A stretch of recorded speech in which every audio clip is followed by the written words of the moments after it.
शिकायत करना छोड़े, जिम्मेदारी लेकर अपनी दुनिया बदले।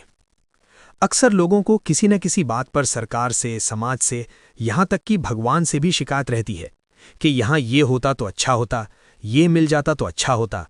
लेकिन हम शिकायत करने की बजाय खुद आगे बढ़कर अपनी जिम्मेदारी नहीं निभाते और समस्या को सुलझाने में स्वयं का योगदान नहीं देते। ठीक उस आदमी की तरह जो रेगिस्तान से गुजरते वक्त बुदबुदा रहा था, कितनी बेकार जगह है ये, बिल्कुल भी हरियाली नहीं है, और हो भी कैसे सकती है, यहाँ तो पानी का नामो निशान भी नहीं है।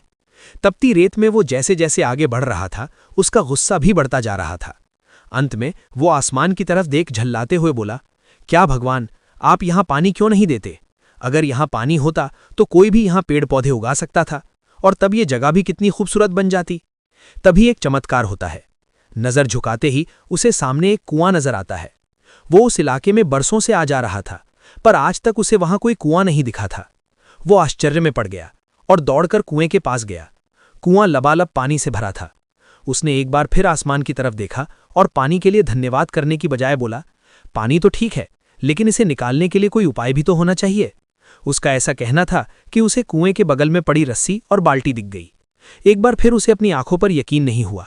वो कुछ घबराहट के साथ आसमान की ओर देखकर बोला, लेकिन मैं ये पानी ढोऊंगा कैसे?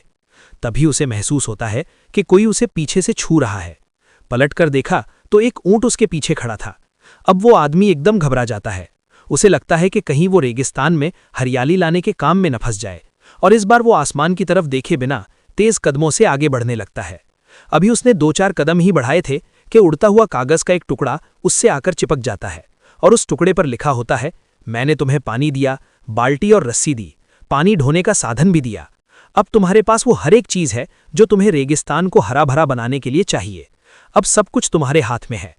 आदमी एक क्षण के लिए ठहरा, पर अगले ही पल वो आगे बढ़ गया और रेगिस्तान कभी भी हरा भरा नहीं बन पाया।